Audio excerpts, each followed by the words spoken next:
بسم اللہ الرحمن الرحیم۔ اعوذ باللہ من الشیطان الرجیم، بسم اللہ الرحمن الرحیم، نحمدہ ونصلی علی رسولہ الکریم۔ السلام علیکم ناظرین، اللہ تعالیٰ آپ کو خیر و عافیت سے رکھے۔ تربیت اولاد کے سلسلے میں آج ہم آپ کو بتائیں گے کہ ایک بچے کو تعزیت کرنا کیسے سکھایا جائے۔ تعزیت کا مطلب یہ ہے کہ اچھے الفاظ اور دعاؤں کے ذریعے میت کے پسماندگان کو اس طرح تسلی دینا کہ ان کا غم کم ہو جائے اور ان کے لیے مصیبت کا وقت گزارنا آسان ہو جائے۔ یہ وقت ہر ایک پر آتا ہے اور بعض اوقات انسان کو اتنی سخت صدمے کی کیفیت ہوتی ہے کہ اسے سمجھ نہیں آتا کہ میں اس موقع پر کیا کروں۔ تو اس موقع پر ہم نے میت کے پسماندگان کو اس طرح تسلی دینی ہوتی ہے کہ ان کا یہ وقت گزارنا آسان ہو جائے، ان کو صبر کرنے کی تلقین کرنا اور ان کے ساتھ ہمدردی کا اظہار کرنا۔ یہ ہے اصل تعزیت۔ اب ہم دیکھیں گے کہ تعزیت کا طریقہ کیا ہے۔ رسول اللہ صلی اللہ علیہ وسلم کی سیرت سے، رسول اللہ صلی اللہ علیہ وسلم کی بیٹی حضرت زینب جو ہیں، ان کا بچہ فوت ہو گیا۔ انہوں نے رسول اللہ صلی اللہ علیہ وسلم کو بلا بھیجا تو رسول اللہ اور ساتھ ہی یہ بتایا کہ بچہ جو ہے وہ اس کی حالت ٹھیک نہیں ہے۔ تو رسول اللہ صلی اللہ علیہ وسلم نے پیغام لانے والے کو کہا کہ انہیں وہ کہیں اِنَّ لِلَّهِ مَا آتَى وَلَهُ اِنَّ لِلَّهِ مَا أَخَذَ وَلَهُ مَا آتَى وَكُلَّ شَيْءٍ عِندَهُ بِأَجَلٍ مُّسَمًّى۔ اللہ ہی کا تھا جو اس نے دیا تھا اور اللہ ہی کا تھا جو اس نے لے لیا۔ ہر چیز کا اس کے ہاں ایک وقت مقرر ہے۔ فَلْتَصْبِرْ وَلْتَحْتَسِبْ، اسے چاہیے کہ وہ صبر کرے اور وہ ثواب کی امید رکھے۔ اسی طرح ایک اور جگہ پر قرآن مجید میں اللہ تعالیٰ فرماتے ہیں کہ صبر کرنے والے لوگ جب انہیں کوئی مصیبت آتی ہے تو وہ کہیں اِنَّا لِلَّهِ وَإِنَّا إِلَيْهِ رَاجِعُونَ۔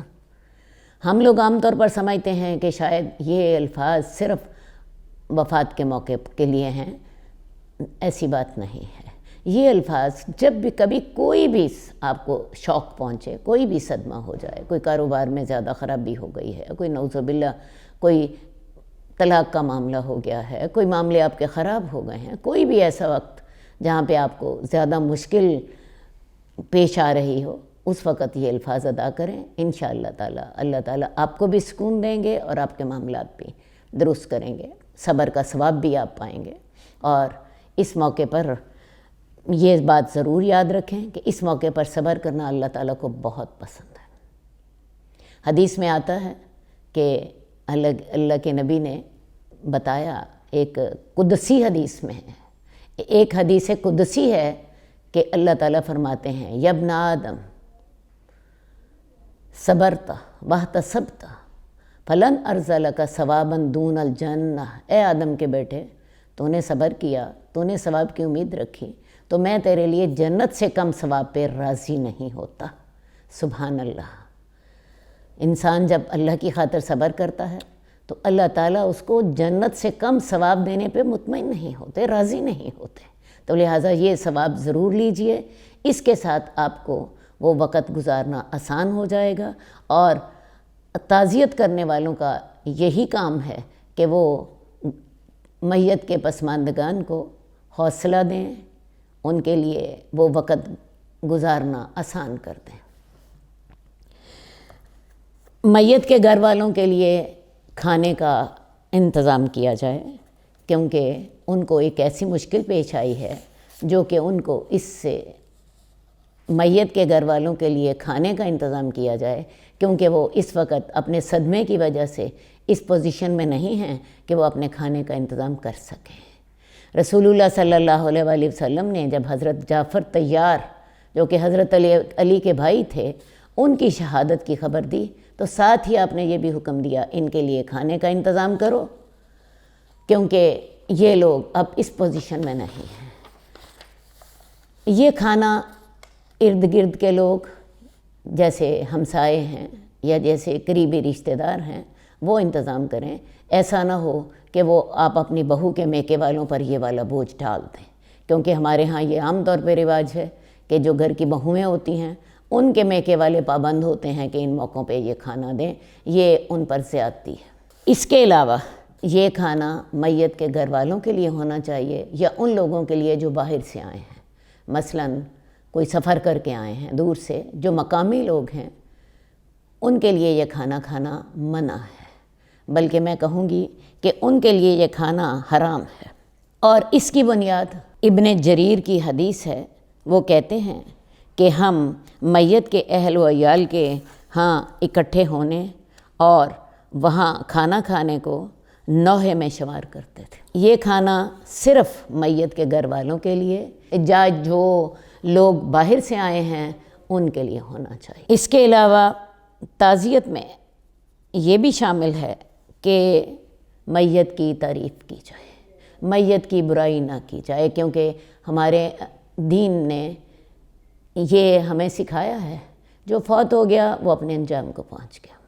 آپ اگر اس کی تعریف کر سکتے ہیں تو تعریف کریں، ورنہ خاموش رہیں۔ میت کے گھر والوں کے ساتھ حسن سلوک کریں، وہاں کوئی سیٹنگ ارینجمنٹ کرنا ہے وہ کر دیں، کچن ٹھیک کر دیں، کوئی بچوں کو دیکھ لیں، یا کوئی گھر بکھرا پڑا ہے اسے سمیٹ دیں۔ خاص طور پر میت کے جو قریبی رشتہ دار ہیں، مثلا میت کی بیوی ہے، میت کی والدہ ہے، میت کے بہن بھائی ہیں، ان کو کچھ کھلا پلا ضرور دیں۔ عام طور پر آپ نے دیکھا ہوگا کہ جو میت کے قریبی رشتہ دار ہوتے ہیں بعض اوقات وہ بے ہوش ہو جاتے ہیں، ان پہ غشی طاری ہو جاتی ہے۔ اس کی بہت بڑی وجہ غم، تھکاوٹ، نیند نہ سونا اور نہ کھانا ہوتی ہے۔ ان کو کچھ کھلا پلا دیں، اور کچھ نہیں تو کوئی چائے پلا دیں، کھانا کھلا دیں، ان کو میت کے پاس سے اٹھا کر اندر جا کے آرام کے لیے لٹا دیں۔ اگرچہ وہ تیار نہیں ہوتے، لیکن اس کے باوجود آپ کی ان کے ساتھ ہمدردی یہی ہے کہ وہ تھوڑا سا یا تو آرام کر لیں یا انہیں کچھ کھلا دیجیے۔ ایسے موقعوں پر اللہ کی طرف دعوت ضرور دیجیے، کیونکہ ایسے موقعوں پر دل نرم ہوتے ہیں اور لوگ اللہ کی بات سننے کو تیار ہوتے ہیں۔ ایک اور بات جس کا میں ذکر ضرور کرنا چاہوں گی، ایسے موقعوں پر جب آپ جا رہی ہیں، کوئی غلط کام دیکھتی ہیں، مثلا ایصال ثواب کے غلط طریقے یا نوحہ کرنا، تو ان سے روکیے۔ حضرت جعفر کا ہی میں نے آپ سے ابھی واقعہ بیان کیا۔ حضرت جعفر ہی کی میت کے موقع پر رسول اللہ صلی اللہ علیہ وسلم نے حکم دیا کہ جو خواتین رو رہی ہیں ان کو خاموش کرایا جائے۔ صحابہ نے آ کر آپ کو بتایا، یا رسول اللہ وہ خاموش نہیں ہو رہی۔ آپ نے دوبارہ حکم دیا کہ ان کو خاموش کرائیں۔ دوبارہ آپ کو بتایا گیا کہ نہیں، وہ نہیں خاموش ہو رہے ہیں۔ آپ نے فرمایا پھر ان کے منہ میں مٹی ڈالی جائے۔ تو لہٰذا اس موقع پر جو خرابی دیکھیں اس کو بڑی حکمت کے ساتھ، بڑے سمجھداری کے ساتھ اس کو روکنے کی کوشش کریں۔ جئنا إلى الدنيا كي ندعو إلى الله لننشر الخير في الكون الذي حارى ونرسل العطر من روض الهدى الزاهي ويشرق السلم أنوارا وأنوارا